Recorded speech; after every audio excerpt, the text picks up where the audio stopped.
বোঝো মজা, বাবার উপরেও বাবা আছে। এই জিনিসটা তোমরা ভুলে গেছো যে বাবার উপরেও বাবা আছে, তাই সেনাবাহিনীর সাথে টক্কর নিতে যাচ্ছ। আরে বাংলাদেশের প্রতিটি মানুষ সেনাবাহিনীকে সম্মান করে, শ্রদ্ধা করে, সেই জায়গায় তোমরা তাদের যাওয়ার পথে বাধা দিচ্ছ। ভাগ্য ভালো তোমাদের কিছু বলেনি, তোমাদের পন্দা আমি লাল করে ফেলাইতাম পিড়েইয়া।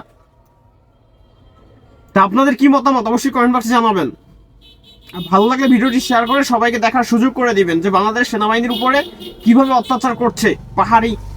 এদেরকে পাহাড়ি বলা যাবে না, যে আদিবাসীরা।